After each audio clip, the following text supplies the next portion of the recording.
பிரம்மத்தை அறிந்தவன் பிரம்மமாகிறான் அப்படின்னு ஒரு பெரியவர் பேசினார் ஒரு கோவிலில். தைத்திரிய உபனிஷத்து அப்படி சொல்லுதான். இதை கேட்கும் பொழுது நமக்கு ஒரு சந்தேகம் வரும். அது எப்படி? பிரம்மத்தை அறிந்தவன் பிரம்மம் ஆகிறான்னா, சிங்கத்தை அறிந்தவன் சிங்கம் ஆகிறானா, தோசையை அறிந்தவன் தோசை ஆகிறானா? இப்படிப்பட்ட சந்தேகம் நமக்கு வர்றதுல ஒன்றும் ஆச்சரியம் இல்லை. இது இயற்கை. இதுக்கும் அந்த பெரியவரே பதில் சொல்றார். சிங்கம் வேற, நாம வேற. அதனால சிங்கத்தை அறிந்தவன் சிங்கம் ஆக மாட்டான். ஆனால் பிரம்மம் வேற, நாம வேற இல்லை. அதனால பிரம்மத்தை அறிந்தவன் பிரம்மமாகிறான் அப்படிங்கிறது அவரோட விளக்கம். மனிதன் அவன்தான் தான் பிரம்மங்கிறது தெரியாதனால தான் அதை வேற எங்கேயோ தேடிட்டு இருக்கிறான். கடைசியில் அது தான் தாங்கிறது புரிஞ்சுக்கிற பொழுது அவன் பிரம்மம் ஆயிடுறான். இதை விளக்கிறதுக்கு ஒரு உபநிஷத்து கதையே இருக்கு. நமக்கு தெரிஞ்ச கதை தான், ஆனால் அதை வேற விதமான அர்த்தத்தில் விளையாட்டாக சொல்லிகிட்டு இருக்கிறோம். ஒரு சமயம் ஒரு 10 நண்பர்கள் ஒரு காட்டு வழியாக போய்கிட்டு இருக்கிறாங்க. குறுக்க ஒரு நதி, அதை கடந்து அடுத்த பக்கம் போகணும். எல்லாரும் ஒரு வழியாக கடந்து அடுத்த கரைக்கு போய் சேர்ந்துட்டாங்க. அங்கே போய் சேர்ந்ததுக்கு அப்புறம் எல்லாரும் பத்திரமா வந்து சேர்ந்துட்டோமா அப்படின்னு தெரிஞ்சுக்கிறதுக்காக எண்ணி பார்க்குறான் அந்த கூட்டத்து தலைவன். அவங்க மொத்தம் 10 பேர். ஆனால் இவன் எண்ணி பார்க்குறப்போ 9 தான் வருது. ஏன்னா அவன் தன்னை விட்டுவிட்டான். எதிரில் நிற்கிறவங்கள மட்டுமே எண்றான். ஐயோ 10வது ஆள் எங்கேங்கிறான், பதறான். சரி நீ இரு, நான் எண்ணி பார்க்குறேன்னு சொல்லிவிட்டு இன்னொருத்தன் வந்து எண்றான். அவனும் தன்னை விட்டுட்டு எண்றான். 9 தான் வருது. எல்லாரும் கொய்யோ முறையோன்னு கத்த ஆரம்பிச்சிட்டாங்க. அந்த சமயத்தில் ஒரு பெரியவர் அந்த பக்கமாக வர்றார். என்ன விஷயம்னு விசாரிக்கிறார். 10வது ஆள் 6 அடிச்சுட்டு போட்டுது அப்படின்னு சொல்லி இவங்க அழறாங்க. சரி அழாதீங்க அப்படின்னு சொல்லி அந்த தலைவனை பார்த்து இப்படி வாங்குறார். வர்றான். இப்போ எனக்கு முன்னாடி ஒரு தரம் எண்ணு பார்க்கலாம்ங்கிறார். 1 2 3ன்னு ஆரம்பித்து 9ல் வந்து முடிக்கிறான். உடனே பெரியவர் நீ தான் அந்த 10வது ஆள் அப்படிங்கிறார். இது உண்மை. நாம தான் அது. நாம தான் நம்மளை வேற எங்கேயோ தேடிட்டு இருக்கிறோம். நாம் எங்கேயோ தேடிட்டு இருக்கிறோமே, அந்த பிரம்மம் நாம தான். இப்படி ஒரு பெரிய உண்மையை விளக்கிறதுக்காக தான் அப்படி ஒரு கதை சொல்லப்பட்டது. ஆனால் அதை வந்து நாம் வேறு விதமாக வேடிக்கையாக உபயோகப்படுத்திக்கிட்டு இருக்கிறோம். எப்படி தெரியுமா? ஒரு ஆத்தங்கரையில் ஒரு 10 பேர் முழிச்சுக்கிட்டே நின்றுக்கிட்டு இருந்தாங்களாம். அந்த பக்கமாக வந்த ஒருத்தன் ஏன் இப்படி முழிச்சுக்கிட்டு நிற்கிறீங்கன்னு கேட்டிருக்கிறான். எங்களுக்கு நீச்சல் தெரியாது, நாங்கள்லாம் அடுத்த கரைக்கு போய் சேரணும் அப்படின்னு நாங்களாம். சரி நான் கொண்டுட்டு போய் விடுறேன். எல்லாரும் அக்கறைக்கு போய் சேர்ந்த உடனே ஆளுக்கு ₹1 வீதமாக மொத்தம் ₹10 எனக்கு கொடுக்கணும் அப்படின்ட்டுருக்கான் இவன். சரின்னு ஒத்துக்கிட்டாங்க. இவன் ஒவ்வொருத்தராக கையை பிடிச்சி மெதுவாக ஆற்றுல இறக்கி அழைச்சிட்டு போயிட்டான். 9 பேரை கரை சேர்த்துட்டான். 10வது ஆள் பாதி ஆற்றுல போயிட்டு இருக்கிறப்போ திடீர்னு வெள்ளம் வந்துட்டுது. புடி நழுவி போச்சு. கையை விட்டுட்டான். வெள்ளம் அடிச்சுட்டு போட்டுது. அழைச்சிட்டு வந்தவன் நீச்சல் அடித்து தடுமாறி கரைக்கு வந்து சேர்ந்துட்டான். கரையில் இருந்தவங்களுக்கு இந்த விஷயம் தெரியாது. இருந்தாலும் இவன் உடம்பு பூரா நனைஞ்சி கொஞ்சம் அதிகமாக மூச்சு வாங்க நின்றுக்கிட்டு இருந்தானா, ஏங்க ஏன் இப்படி மூச்சு வாங்குது, என்ன விஷயம் அப்படின்னு கேட்டாங்களாம். அதுக்கு இவன் கொஞ்சமாக அலட்டிக்காமல் சொன்னானா, வேற ஒன்றும் இல்லை, நீங்கள் கொடுக்க வேண்டிய ₹10 ₹1 குறைஞ்சி போச்சு அவ்வளவுதான் அப்படின்னானா. ஏங்க எங்கே போயிட்டு வரீங்க அப்படின்னு கேட்டேன். எனக்கு வேண்டப்பட்ட ஒருத்தரை பார்த்து. ஆஸ்பத்திரிக்குன்னார். எந்த ஆஸ்பத்திரிக்குன்னே? மாட்டு ஆஸ்பத்திரிக்குன்னார். என்ன விஷயம்னே? மாமனாருக்கு உடம்பு சரியில்லை, அதுதான் மாட்டு ஆஸ்பத்திரிக்கு போயிட்டு வரேன்னார். அட பாவி, அதுக்கு அந்த ஆஸ்பத்திரிக்காக போவாங்க அப்படின்னு ஆச்சரியமா? அட அது இல்லைப்பா, முதல்ல எங்கள் குடும்ப டாக்டர் தான் தேடிக்கிட்டு போனேன். அவர் அந்த நேரத்தில் அவர் வளர்க்குற நாய்க்குட்டிக்கு உடம்பு சரியில்லைன்னு சொல்லி அதை தூக்கிக்கிட்டு மாட்டு ஆஸ்பத்திரிக்கு போயிட்டாராம் சொன்னாங்க. அதனால் அங்கே போய் அவரை சந்தித்து விஷயத்தை சொல்லிவிட்டு வர்றேன்னார். அப்புறம் தான் எனக்கு கொஞ்சம் நிம்மதியாக இருந்தது. பொதுவாக நமக்கு தெரிஞ்ச வரையில் டாக்டர்கள் 2 வகை. நமக்கு வைத்தியம் பண்ணுற டாக்டர்கள் ஒரு வகை, நம்மக்கிட்ட இருக்கிற ஆடு மாடு கோழிக்கு வைத்தியம் பண்ணுற டாக்டர்கள் ஒரு வகை. இப்போ தான் எனக்கு தெரியும் இன்னொரு வகையான டாக்டர்களும் உண்டுங்கிறது. அது யாருன்னா பூச்சிகளுக்கு வைத்தியம் பண்ணுற டாக்டர்கள், அதாவது பூச்சி டாக்டர்கள். வெளிநாடுகளில் அப்படிலாம் கூட சில பேர் இருக்கிறாங்க. பிரிட்டனில் யார்க்ஷயர் வட்டாரத்தில் ராதர்ஹாம் அப்படின்னு ஒரு ஊர். அங்கே ஒரு விலங்கியல் மருத்துவர் பேர் டாக்டர் லான்ஸ் ஜெப்சன். அவர் ஆஸ்பத்திரி வாசலில் பார்த்தீங்கன்னா தினமும் நிறைய பேர் நின்றுக்கிட்டு இருப்பாங்க. கையில் கண்ணாடி குடுவை, தகர டப்பா இப்படி ஏதாவது இருக்கும். அதுக்குள்ளே ஏதாவது பூச்சிகள் இருக்கும். அதுக்கு வைத்தியம் பண்ணுறதுக்காக வந்தவங்க தான் அவங்க எல்லாம். சிலந்தி பூச்சி, பல்லி, தேளு, பாம்பு இப்படி ஏதாவது இருக்கும். பொழுதுபோக்காக சில பேர் நாய், பூனை, கிளி, மைனா, புறா இப்படி ஏதாவது வளர்க்குறாங்கல்ல, அது மாதிரி இப்போல்லாம் தேளு, பல்லி, பாம்பு, பூச்சி இதையெல்லாம் வளர்க்க ஆரம்பிச்சிட்டாங்களாம். இது ஒரு புது ஃபேஷன். இப்போ கூண்டுக்குள்ளே டப்பாக்குள்ளே போட்டு வளர்க்குறது, அதுக்கு ஏதாவது நோய் வந்துட்டுதுன்னா வைத்தியம் பண்ணுறதுக்கு டாக்டர்கிட்ட வந்துட வேண்டியது, இப்படி இந்த பழக்கம்லாம் நிறையா வந்துட்டுது. ரத்தம் உறிஞ்சிற அட்டைகள் கூட இவங்ககிட்ட வைத்தியத்துக்கு வருதான். சிலந்திகளில் செங்கால் சிலந்தின்னு ஒரு வகை. மத்திய அமெரிக்க காடுகளில் இது அதிகம். சிலந்திகள்லேயே ரொம்ப விலை உசந்தது இந்த ரகம்தான். கால்களில் சிவப்பு கோடுகள் இருக்கும். இந்த இனம் இப்போ குறைஞ்சிக்கிட்டே வர்றதுனால சர்வதேச விதிகளின்படி இவற்றின் ஏற்றுமதி இறக்குமதிக்கு தடை விதிக்கப்பட்டிருக்குது. அதனால் இதை வளர்க்குறவங்க வீட்டுக்குள்ளேயே இனவிருத்தி மூலமாக பெருக்கி விற்பனை பண்ணிட்டு வராங்களாம். அந்த வகை சிலந்திகள் தான் இப்போ வைத்தியத்துக்கு அதிகமாக வருதான். சரி, இதுக்கெல்லாம் எப்படி வைத்தியம் பண்ணுறாங்க? முதல்ல அதை குளிர்பதன பெட்டியின் வழுவழுப்பான சுவரில் விட்ட உடனே அதெல்லாம் மெதுவாக இறங்கி வரும். அப்போ அதன் நோயை கண்டுபிடிக்கிறது சுலபம். அப்புறம் அதுக்கு கிருமிகளை கொல்லக்கூடிய மருந்துகளையோ வலி நிவாரண மருந்துகளையோ கொடுப்பாங்க. கால் உடைஞ்ச சிலந்திகளுக்கு பசையை கொண்டு ஆப்ரேஷன் பண்ணுவாங்க. சில சிலந்திகளுக்கு உடைஞ்ச காலை எடுத்துட்டா புதிய கால் வளர்ந்துடும். சிலந்திகளை மனிதர்கள் கையில் எடுக்கிறப்போ அது பயந்து போய் கீழே குதிக்குது. அதனால் கால் உடஞ்சி விடுது, இல்லைன்னா வயிறு சேதமடையுது. அந்த நிலைமையில் வர்ற சிலந்திகளுக்கு மயக்க மருந்து கொடுத்து ஆப்ரேஷன்லாம் கூட பண்ணுறாங்களாம். பார்த்தீங்களா பூச்சிகளுக்கு வந்த வாழ்வே? நம்ம ஊர்லேயும் வீடுகளில் பூச்சிகள் வளர்க்குறது உண்டு. ஒருத்தர் வந்தார், எனக்கு 3000 கரப்பாம்பூச்சி அவசரமாக தேவைப்படுது, எங்கே கிடைக்கும்னு கேட்டார்.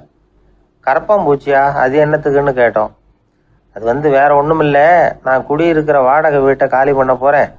வீட்டு சொந்தக்காரர் என்ன சொல்கிறாருன்னா, இந்த வீட்டுக்கு நான் குடி வந்தப்போ எப்படி இருந்ததோ அதே நிலைமையில் விட்டுட்டு போகணும்னு வீட்டுக்காரர் சொல்லியிருக்கிறார், அதனால தான் கேட்டேன் அப்படின்னார். உலகத்தில் எது எதுக்கும் ஆராய்ச்சி கூடங்கள் இருக்குதுல்ல, அது மாதிரி தூக்கத்தை பற்றி ஆராய்ச்சி பண்ணுறதுக்கு ஒரு ஆராய்ச்சி கூடம் இருக்குது. அப்படி ஆராய்ச்சி பண்ணணும்னா அதுக்கு மூழ்கிக்கிட்டு இருக்கணும்ல. அதனால தான் அந்த ஆராய்ச்சி கூடம் இங்கே இல்லை. அமெரிக்காவில் பாஸ்டன் பல்கலைக்கழக மருத்துவமனையில் அது இருக்குது. அங்கே தூக்கத்தை பற்றி பல விதமான ஆராய்ச்சிகள் பண்ணிகிட்டு இருக்கிறாங்க. அந்த ஆராய்ச்சி கூடத்தில் இயக்குனராக இருக்கிற ஒரு நிபுணர், அவர் என்ன சொல்கிறார் தெரியுமா? உங்களுக்கு தூக்கம் வரலையா, நீங்கள் நல்லா தூங்குறதுக்கு தாராளமாக சில யோசனைகளை என்னால் சொல்ல முடியும் அப்படிங்கிறார். யோசனை தானே, காசா பணமாக கேட்டு வச்சுக்கலாமே. உணவு, மனநிலை, தூங்கும் இடத்தோட சூழ்நிலை, படுக்கைக்கு செல்றப்போ உள்ள பழக்க வழக்கங்கள், இது காரணமாக ஒருத்தருக்கு தூக்கம் வராமல் போகலாம். தூக்கம் வராததுக்கு இதுதான் காரணம்னா அதையெல்லாம் சுலபமாக கட்டுப்படுத்தலாங்கிறார் அவர். தூக்கத்தை வரவழைக்கக்கூடிய ஒரு நல்ல மருந்து உடற்பயிற்சி. ஆனால் ஒன்று, படுக்க போகிற நேரத்தில் இது மாதிரி உடற்பயிற்சிகள் எல்லாம் செய்யக்கூடாது. கொஞ்சம் முன்னாடி பகல்லையே இந்த பயிற்சிகளை செய்கிறது நல்லது. தூக்கம் வராமல் அவதிப்படுறவங்க பிற்பகல் நேரங்களில் காஃபி, டீ இது மாதிரி பானங்களை சாப்பிடக்கூடாது. மது அருந்துறது கூட தூக்கத்தை பாதிக்கும். வெது வெதுப்பான நீரில் குளிக்கிறது, தியானத்தில் ஈடுபடுறது, ஓய்வாக இருக்கிறது, படுக்கிறது, அதாவது படுக்கிறதுக்கு முன்னாடி ஒரு குவளை பால் சாப்பிட்றது, இதெல்லாம் தூக்கத்தை வரவழைக்கிறது ரொம்ப உதவியாக இருக்கும். இன்னொரு விஷயம் என்னென்னா, தூங்கி ஆகணுமேங்கிற கவலை வேண்டியதில்லை. அப்படி நினச்சி கவலைப்படுறதை விட்டுடணும். தூக்கம் வரலையா, உடனே படுக்கையை விட்டு எழுந்திரிக்க வேண்டியது. வெளியில் வாங்க, வேறு ஏதாவது வேலையில் ஈடுபடுங்க, கொஞ்சம் நேரம் உலாவுங்க, அல்லது ஏதாவது ஒரு புஸ்தகத்தை எடுத்து படிங்க. களைப்பு ஏற்பட்டால் மறுபடியும் படுக்கைக்கு போங்க, தூக்கம் தானாக வந்துடும்.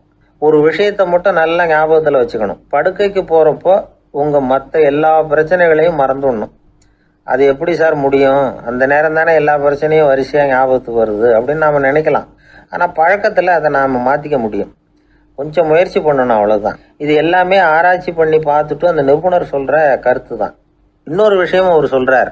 அது என்னென்னா, உடல் கோளாறு காரணமாக தூக்கம் வராமல் அவதிப்படுறவங்களுக்கெல்லாம் இந்த யோசனைகள் சரியாக வராது அப்படிங்கிறார். அதுக்கெல்லாம் மருத்துவ சிகிச்சை கொடுத்து தான் சரி பண்ணணும். சில பேருக்கு நடு ராத்திரியில் மூச்சு திணறல் ஏற்பட்டு தூக்கம் வராமல் போயிடும். ஊரெல்லாம் தூங்குறப்ப தான் மட்டும் தூங்காமல் மூழ்கிட்டு இருக்கிறது, ஊரெல்லாம் மூழ்கிட்டு இருக்கிறப்போ தான் மட்டும் தூங்குறது, இது மாதிரி கோளாறுகளால் சில பேர் பாதிக்கப்படலாம். காலு தசை முறுக்கிக்கிறதுனால சில பேருக்கு அடிக்கடி விழிப்பு வரலாம். மன அழற்சி காரணமாக சில பேருக்கு தூக்கம் வராது. இது மாதிரி கோளாறுகளுக்கெல்லாம் அதுக்கு தகுந்த மாதிரி சிகிச்சை கொடுத்து தான் சரி பண்ண வேண்டியிருக்கும். எந்த கோளாறும் இல்லாமல் தூக்கம் வரலைன்னா ஆரம்பத்தில் சொன்ன முறைகளை கடைபிடிச்சு பார்க்கலாம். தூக்கம் வந்ததுன்னா யோசனை சொன்ன அந்த நிபுணருக்கு நன்றி சொல்லலாம். ஒருத்தர், ஏன் சார் பஸ்ஸில் தூங்குறது கெட்ட பழக்கமானு கேட்டார். இல்லையே, நான் கூட பஸ்ஸில் போகிறப்ப தூங்கிட்டு தானே போவேன் அப்படின்னார் இன்னொருத்தர். அப்புறம் ஏன் என்ன டிரைவர் வேலை வேணாம்னு வீட்டுக்கு அனுப்பி வச்சுட்டாங்க அப்படின்னாராம் அவர். 1816 செப்டம்பர் மாதம் 11 பிரான்ஸ் தேசத்தில் உள்ள ஒரு மருத்துவமனை. அங்கே ஒரு இளம் டாக்டர் கொஞ்ச நாளைக்கு முன்னாடி தான் அந்த ஆஸ்பத்திரியில் புதுசாக வேலைக்கு சேர்ந்துருக்கிறார். அவர் பேர் ரெனே லெனக். அவர் அன்னைக்கு காலையில் அந்த மருத்துவமனையில் அப்படியே ரவுண்ட்ஸ் வந்துக்கிட்டு இருக்கிறார். வார்டில் ஒரு படுக்கையில் ஒரு இளம் பெண் படுத்திருக்கிறா. அந்த பொண்ணுக்கு இருதய நோயாக இருக்கலாம்ங்கிறது மற்ற டாக்டர்கள் சந்தேகம். அந்த காலத்துல எல்லாம் ஒருத்தருடைய இருதய துடிப்பை தெரிஞ்சுக்கணும்னா நோயாளியின் மார்பில் டாக்டர் வந்து காதை வச்சு பார்த்து தான் தெரிஞ்சுக்கிறது வழக்கம். ஆனால் இந்த பெண்ணும் வந்து இளம் பெண், அந்த டாக்டரும் புதுசாக சேர்ந்துருக்கிறவர். அதனால் பரிசோதனை பண்ண தயங்கினார். கொஞ்ச நேரம் யோசனை பண்ணார். திடீர்னு ஒரு ஞாபகம் வந்தது அவருக்கு. அதாவது அன்னைக்கு விடியற் காலையில் தோட்டத்தில் அப்படி வாக்கிங் போயிட்டு இருந்தப்போ சின்ன பசங்கள்லாம் ஒரு மரக்கட்டையை வச்சு விளையாடிக்கிட்டு இருந்தாங்களாம். அதை இவர் பார்த்துருக்கிறார். அது என்ன விளையாட்டுனா, ஒரு நீளமான மரப்பலகை, அதில் ஒரு முனையில் ஒரு பையன் தன்னுடைய காதை வச்சுக்கிட்டு இருக்கிறான், மறுமுனையில் இன்னொரு பையன் அந்த மரப்பலகையை ஒரு ஆணியால் கீறிக்கிட்டு இருக்கிறான். ஒரு முனையில் ஆணியால் கீறும் பொழுது மறுமுனையில் காதை வச்சிருக்கிற பையனுக்கு அந்த சத்தம் துல்லியமாக கேட்குது. அந்த டாக்டருக்கு காலையில் பார்த்த இந்த விளையாட்டு ஞாபகத்துக்கு வந்துட்டுது. உடனே என்ன பண்ணார் தெரியுமா? ஒரு நீளமான காகிதத்தை எடுத்தார். அதை அப்படியே உருளை மாதிரி உருட்டினார். ஒரு முனையை அந்த நோயாளியின் மார்பில் இடது பக்கம் வச்சார், இன்னொரு முனையில் தன்னுடைய காதை வச்சார். என்ன ஆச்சரியம்!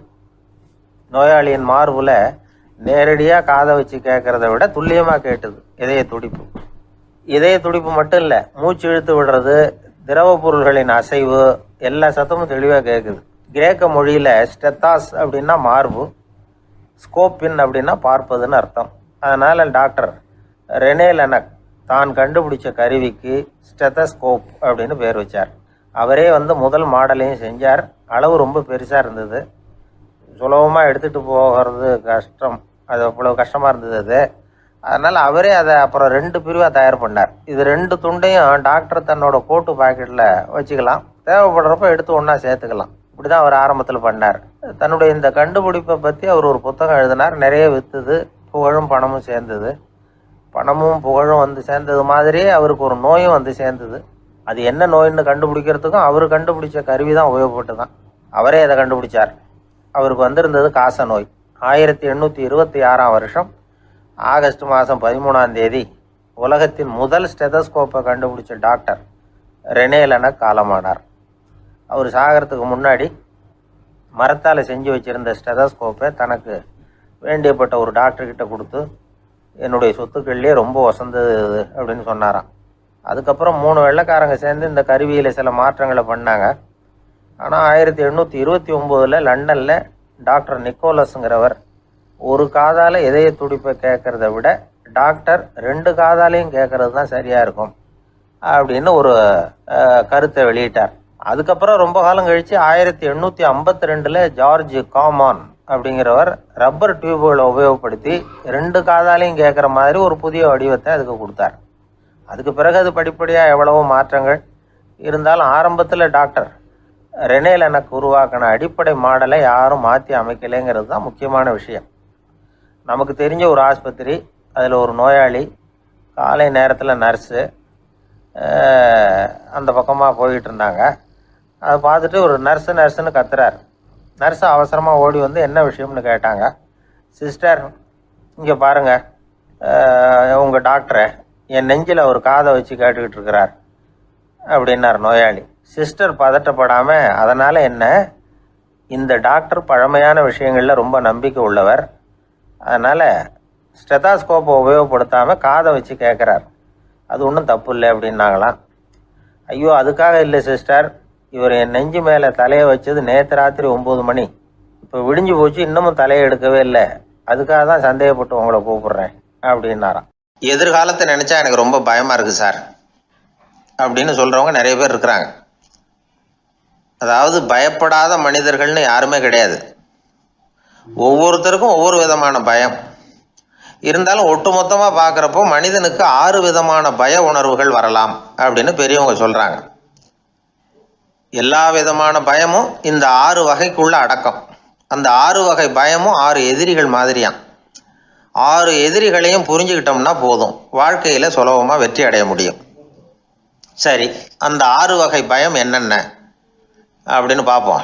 முதல்ல வறுமை பற்றிய பயம், 2வது பழிச்சொல் பற்றிய பயம், 3வது உடல் நலம் பாதிப்பு பற்றிய பயம், 4வது என்னன்னா காதல் தோல்வி, 5வது முதுமை, 6வது மரணம். அதாவது பயப்படுறதுங்கிறது ஒரு மனநிலை தான். இந்த மனநிலையை கட்டுப்படுத்த முடியும், திசை திருப்ப முடியும். சரி, இந்த பயங்களின் அறிகுறிகள் எப்படி இருக்கும்? வறுமை பற்றிய பயம் அப்படின்னு முதல்ல சொன்னோம் இல்லையா, அந்த பயத்தின் அறிகுறிகளை தெரிஞ்சுக்குவோம். எதுலேயும் அக்கறை இல்லாமல் இருக்கிறது, ஒரு குறிக்கோள் இல்லாமல் இருக்கிறது, வறுமையை சகிச்சுக்கிறது, வாழ்க்கையில் கிடைக்கிறது எதுவாக இருந்தாலும் ஆட்சேபனை இல்லாமல் ஏற்றுக்கிறது, மனசாலும் உடம்பாலும் சோர்ந்து போயிருக்கிறது, ஆர்வம், முனைப்பு, கற்பனை திறன் எதுவுமே இல்லாமல் இருக்கிறது. இதெல்லாம் தான் அந்த வறுமை பற்றிய பயத்தின் அறிகுறிகள். அந்த அடுத்தது ஒன்று பார்த்தோமே, பழிச்சொல் பற்றிய பயம். அதாவது அடுத்தவங்க நம்மளை குறை சொல்லி விடுவாங்களோ அப்படிங்கிற பயம். இதுக்கு அறிகுறி என்ன தெரியுமா? புதியவர்களை சந்திக்கிறதுக்கு பயப்படுறது, முடிவு எடுக்க முடியாமல் குழம்புறது, பிரச்சனைகளை தவிர்க்க விரும்புறது, தாழ்வு மனப்பான்மை, வரவுக்கு மீறி செலவு செஞ்சு இமேஜை உயர்த்திக்கிறது, குறிக்கோள் இல்லாத வாழ்க்கை, இதெல்லாம் தான் அதுக்கு அறிகுறிகள். 3வது பயம் உடல் நலம் பாதிப்பு பற்றிய பயம், அதாவது நோய் பற்றிய பயம். ஒரு உண்மை என்ன தெரியுமா? டாக்டரை சந்திக்கிற மனிதர்களில் 75% பேர் தங்களுக்கு நோய் வந்துட்டுதுங்கிற கற்பனையில் இருக்கிறவங்களாம். நிஜமாவே நோய் கிடையாது அவங்களுக்கு. இந்த பயத்தின் அறிகுறிகள் என்னென்னா, வியாதிக்கான அறிகுறிகள் தன்னிடம் இருக்கிறதாக நினச்சிக்கிறது, எந்த நேரமும் வியாதியை பற்றியே பேசி பேசி மனசை அங்கேயே வச்சிருக்கிறது, நோய் சம்பந்தமான செய்திகளை படித்து நமக்கு இப்படி ஆயிடுமோ அப்படின்னு வேதனைப்படுறது, இதெல்லாம் தான் அதுக்கு அறிகுறிகள். 4வது பயம் காதல் தோல்வி. இது ரொம்ப வேதனை, உடம்பையும் மனசையும் சீரழிச்சு விடும். ஆண்களை விட பெண்கள் தான் இந்த பய உணர்வில் அதிகமாக பாதிக்கப்படுறாங்க. 5வது முதுமை பற்றிய பயம். 6வது மரண பயம், வயசான காலத்தில் எப்படி சமாளிக்கிறது அப்படிங்கிற பயம். ஆக இதையெல்லாம் நாம் புரிஞ்சிக்க வேண்டியது ரொம்ப அவசியம்.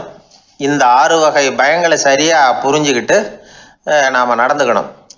வாழ்க்கையின் முன்னேற்றத்துக்கு இந்த பயங்கள் முட்டுக்கட்டே ஆகிடக்கூடாது. உழைச்சி பணம் சேர்க்கணும், உற்சாகமாக மனசை வச்சுக்கணும். மனசை கட்டுப்படுத்துகிற மார்க்கம் தெரிஞ்சுக்கிட்டா போதும், எல்லாம் சரியாக வந்துடும். நம்ம ஆள் ஒருத்தன் சொன்னான், சார் எனக்கு வறுமை பற்றிய பயம்தான் இருந்தது, ஒரே ராத்திரியில் 30,000 ரூபா தயார் பண்ணிவிட்டேன், இப்போ எனக்கு இன்னொரு பயம் வந்துட்டுதுன்னா. என்ன பயம்னு கேட்டாங்க. போலீஸு கண்டுபிடிச்சிருமோங்கிற பயம்னா. இது இந்த பயத்தில் அடங்காது. அதனால் அஞ்சி அஞ்சி சாவார், அஞ்சாத பொருள் இல்லை அப்படின்னு பாரதி சொன்னார் இல்லையா, அது மாதிரி பயத்தை புரிந்து கொண்டு அதற்கு தகுந்த மாதிரி நம்முடைய வாழ்க்கையை அமைத்து கொள்ள வேண்டும். அப்படி அமைத்து கொள்ளுகிறவர்களுக்கு வெற்றி நிச்சயம். அந்த காலத்துல எல்லாம் படிக்கிறதுங்கிறது எப்படி தெரியுமா? குருகுல வாசம் செஞ்சு படிக்கணும். ஆசிரியருங்கிறவர் ஆசிரமத்தில் இருப்பார். அங்கே போய் அவருக்கு தொண்டுகள் செய்யணும், துணிகள்லாம் துவைச்சி போடணும், தூங்கும்போது காலை பிடிச்சி விடணும், புழுக்கமாக இருந்தால் விசிறி மட்டை எடுத்து விசிறணும். அப்படியே அப்பப்போ அவர் சொல்லிக் கொடுக்குற பாடத்தையும் கற்றுக்கணும். அவர் சொல்லிக் கொடுக்குற பாடங்களை ஓலைச்சுவடிகளில் எழுதிக்கணும். இதுதான் குருகுல வாசம்ங்கிறது. இப்போ மாதிரிலாம் கிடையாது. ஆக குருகுல வாசம்ங்கிறது மனசையும் பண்படுத்தும், அறிவையும் பண்படுத்தும். அப்படி ஒரு பயிற்சி அது. அந்த காலத்தில் பஞ்சபாண்டவர்கள் ஒரு குருகுலத்தில் படிக்க போனாங்களாம். ஏற்கனவே அங்கே ஒரு 15 பேர் இருந்திருக்கிறாங்க. இவங்களையும் சேர்த்து மொத்தம் 20 பேர். எல்லாரும் ரொம்ப ஆர்வத்தோடு அங்கே தங்கி படிச்சுக்கிட்டு இருக்கிறாங்க. 2 வருஷம் ஓடி போச்சு. எல்லாரும் ஊருக்கு திரும்ப வேண்டிய நேரம். ஆசிரியர் ஒவ்வொருத்தராக கூப்பிட்டார். இது வரைக்கும் என்ன கற்றுக்கிட்ட அப்படின்னு கேட்டார். அவங்க தாங்கள் எழுதி வச்சுருந்ததை சொன்னாங்க, கற்றுக்கிட்டதை சொன்னாங்க. அங்கே படிக்க வந்தவங்க எல்லாருமே புத்திசாலிகள். அது மட்டும் இல்லை, பல பேர் அரச குடும்பத்தை சேர்ந்தவங்க, இளவரசர்களாக வேற இருக்கிறவங்க. அதனால் அவங்கக்கிட்ட அபாரமான கல்வி அறிவை எதிர்பார்த்தார். ஒருத்தன் வந்தான், தான் எழுதி வச்சிருந்த சரித்திர பாடம் பூராவையும் படித்து காட்டினான். இன்னொருத்தன் வந்தான், தான் எழுதி வச்சிருந்த பூகோள பாடம் பூராவையும் படித்து காட்டினான். இப்படி ஒவ்வொருத்தராக அவங்க படித்தது என்னங்கிறத படித்து காட்டிவிட்டு போனாங்க. கடைசியாக தர்மர் வந்தார், பேசாமல் நிற்கிறார். தன் கையில் இருந்த ஓலைச்சுவடி கேட்டால் அவர் பிரிக்கவே இல்லை. ஆசிரியர் இவர்கிட்ட தான் அதிகமாக எதிர்பார்த்தார். ஆனால் இவரும் பேசாமல் நின்றுட்டு இருக்கிறார். நீ என்ன கற்றுக்கிட்ட சொல்லு, ஓலைச்சுவடியை பிரித்து படினார் அந்த முனிவர். தருமர் அசையவே இல்லை. மெதுவாக சொன்னார், ஐயா, நான் கற்றுக்கிட்டது ஒன்றே ஒன்று தான். அதுதான் வாழ்க்கையில் எனக்கு ரொம்ப முக்கியமான பாடமாக அமையும் அப்படின்னார். என்னது, என்கிட்ட 2 வருஷ காலமாக படிச்சு விட்டு கடைசியில் கற்றுக்கிட்டது ஒன்றே ஒன்று தானா அப்படின்னார் முனிவர். அவருக்கு ஒன்றும் புரியல. மற்ற மாணவர்களை விட இவர் பண்புகளில் உயர்ந்தவர், அறிவில் சிறந்தவர், வயசில் முதிர்ந்தவர். இவரே இப்படி சொன்னால் மற்றவங்க நிலைமை என்னத்துக்கு ஆறுது? அவங்க ரொம்பவும் கெட்டு போயிடுவாங்களே அப்படின்னு அவர் யோசனை பண்ணார். தர்மா, நல்லா யோசனை பண்ணி பதில் சொல்லு. 2 வருஷமாக நீ கற்றுக்கிட்டது என்ன அப்படின்னு தானே நான் கேட்குறேன். அதை கொஞ்சம் யோசனை பண்ணி சொல்லுன்னார் முனிவர் கொஞ்சம் கோபமாக. தருமர் முகத்தில் எந்த மாறுதலுமே இல்லை. இல்லையா, 2 வருஷமாக நான் கற்றுக்கிட்ட முக்கியமான பாடம் ஒன்றே ஒன்று தான்னார். இப்போ அந்த முனிவருக்கு கோபம் அதிகமாக வந்துடுச்சு. ஏன்பா, உனக்கு வெக்கமா இல்லையா? உன்னை விட வயசில் குறைஞ்சவங்க எவ்வளவு பாடம் கற்றுக்கிட்டு இருக்கிறாங்க, எவ்வளவு விரிவாக அவங்க படித்து காட்டினாங்க. நீயும் கூட நிறைய குறித்து வச்சிருக்கிற போல இருக்க, அதை ஏன் பிரித்து படிக்கக்கூடாது அப்படின்னார். ஐயா, நான் சொல்கிறது உங்களுக்கு ஏமாற்றமாக இருந்தால் என்னை மன்னிக்கணும். நான் ரொம்ப முக்கியமாக கற்றுக்கிட்டு இருக்கிறது ஒன்றே ஒன்று தான், மற்ற எதையும் சொல்கிறதுக்கு விரும்பலைன்னார். மாணவர்கள்லாம் சிரிச்சுட்டாங்க. முனிவருக்கு கோபம் அளவுக்கு மீறி வந்துட்டு ஓங்கி அரைஞ்சு விட்டார் தருமரை அவர் கன்னத்தில். தருமர் கண்ணை செவந்து போட்டுது, கண்கள் கலங்கி போச்சு. ஆனாலும் அவர் அமைதியை இழக்கலை, தலை குனிஞ்சு நிற்கிறார். இவருடைய புடிவாதம் முனிவருக்கு இன்னும் ஆத்திரத்தை உண்டாக்கி விட்டது. இன்னொரு கண்ணத்திலே அரைஞ்சார். எல்லாரும் பயந்து போய் அமைதியாக நின்றுட்டு இருக்கிறாங்க. முனிவர் கத்துறார், அப்படி நீ கற்றுக்கிட்ட அந்த முக்கியமான பாடம் தான் என்ன, அதையாவது சொல்லு அப்படின்னார். ஐயா, அதை மட்டும் ஒரு ஓலைச்சுவடியில் தனியாக குறித்து வச்சிருக்கிறேன், இந்தாங்க, இதை நீங்களே படித்து பாருங்கன்னார். தருமர் ஓலைச்சுவடியை நீட்டினார். முனிவர் அதை வாங்கி பிரித்தார், சத்தம் போட்டு படித்தார். என்ன எழுதியிருக்காருன்னா, எப்படிப்பட்ட சோதனை ஏற்பட்டாலும் நிதானம் இழந்து கோபத்துக்கு ஆளாகக்கூடாது அப்படின்னு. இதுதான் அந்த ஓலைச்சுவடியில் அவர் எழுதி வச்சிருந்தது. அந்த ஒரு கணத்திலேயே முனிவரும் எல்லா மாணவர்களும் தருமரை புரிஞ்சுக்கிட்டாங்களாம். அவர் கற்றுக்கிட்டது ஏட்டு சுரக்காய் இல்லை, வாழ்க்கையில் பயன்படக்கூடிய முக்கியமான அனுபவ பாடம். முனிவர் கண்களில் கண்ணீர். தருமர் அன்போடு கட்டி தழுவிக்கிட்டார். அப்புறம் சொன்னார், தர்மா, என்னை மன்னிச்சுரு, நீ மாணவன் இல்லை, ஆசிரியன். நான் இது வரைக்கும் தெரிஞ்சிக்காத அனுபவ பாடத்தை நீ இப்போ எனக்கு கற்றுக் கொடுத்துட்ட அப்படின்னு சொன்னாராம். அதனால் நிதானம் தவறக்கூடாதுங்கிறது ரொம்ப முக்கியமான ஒரு செய்தி. ஒரு ஆசிரியர் மாணவனை ஒரு கன்னத்தில் ஓங்கி அரைஞ்சுட்டார்.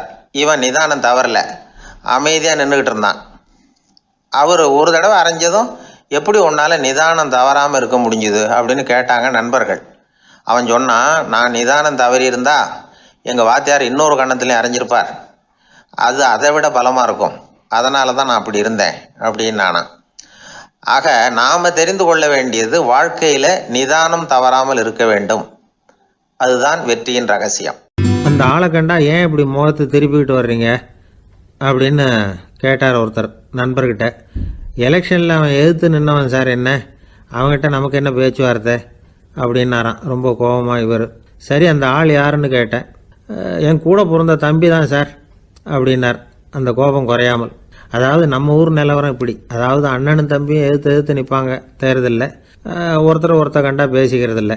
ஆனால் இங்கிலாந்தில் எப்படி தெரியுமா, அங்கே ஒரே மேடையில் போட்டி போடுற 2 வேட்பாளர்களும் பேசுவாங்களாம், பட்டிமன்றம் மாதிரி. ஒருத்தர் முதல்ல எழுந்திருப்பார், நான் இந்த தேர்தலில் வெற்றி பெற்றால் என்னென்ன செய்வேன் அப்படின்னு சொல்லிவிட்டு உட்காருவார்.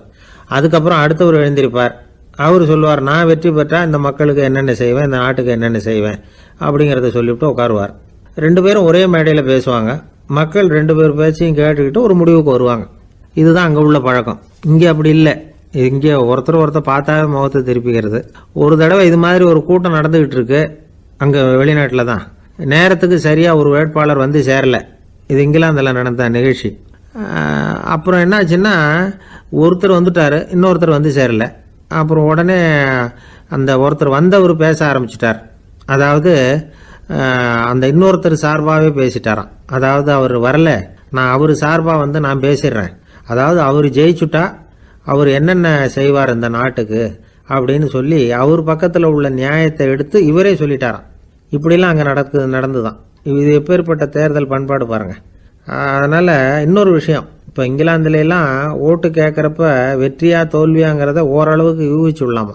இப்போ ஒரு வேட்பாளர் ஒரு வீட்டுக்கு முன்னாடி போய் நின்று எனக்கு ஓட்டு போடுங்கன்னு கேட்குறாருன்னு வச்சுங்களேன், அதுக்கு என்ன பார்த்து செய்கிறோம், போயிட்டு வாங்க அப்படின்னு சில வீடுகளில் வாசலில் நின்னே சொல்லி அனுப்பிச்சிருவாங்களாம். வேற சில வீடுகளில் எப்படின்னா, வேட்பாளரை வீட்டுக்குள்ளே கூப்பிட்டு காபி சாப்பிட சொல்லி உபசரித்து அதுக்கப்புறம் அனுப்பி வைக்கிறது வழக்கமாக. இதில் எந்த வீட்டு ஓட்டு நிச்சயம் தெரியுமா? வாசலில் நின்று வழி அனுப்பி வச்சுட்றாங்க பாருங்க, அவங்க ஓட்டு நிச்சயம். உள்ளே கூப்பிட்டு காப்பி கொடுத்து அனுப்புகிறாங்க பாருங்க, அவங்க ஓட்டு நிச்சயம் இல்லையா?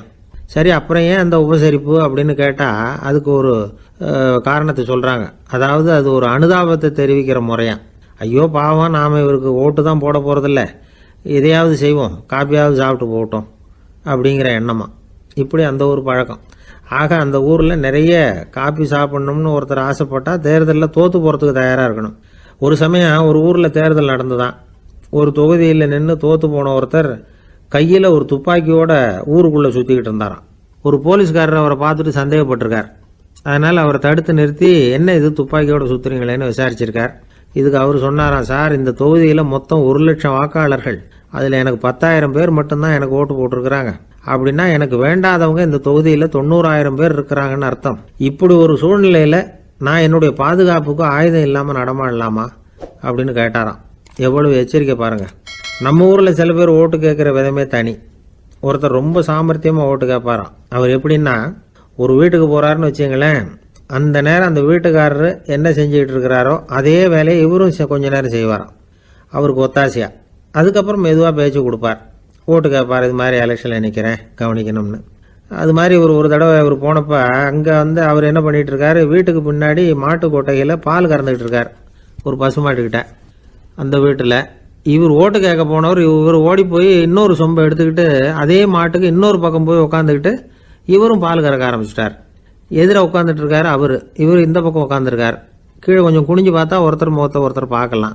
கொஞ்ச நேரம் ஆனதுக்கப்புறம் இவர் மெதுவாக அவர்கிட்ட பேச்சு கொடுத்தாராம். இது மாதிரி நான் எலெக்ஷனில் நிற்கிறேன், நீங்கள் ஓட்டு போடணும், அதுக்காக தான் வந்தேன்னாராம். அது முடியாதுங்களேன்னாராம் அவர். ஏன்னு கேட்டிருக்கார். நான் இந்த வீட்டுக்காரன் இல்லை, நானும் உன்ன மாதிரி ஓட்டு கேட்க வந்தவன் தான் அப்படின்னாராம் அவர். ஒரே ஒரு ஊரில் ஒரு ராஜா இருந்தாராம். அவர் நிறைய சம்பாதிக்கணும்னு திட்டம் போட்டார். தனக்காக சம்பாதிக்கணும்னு நினைக்கல, தன்னுடைய நாட்டுக்காக சம்பாதிக்கணும் அப்படின்னு நினைச்சார்.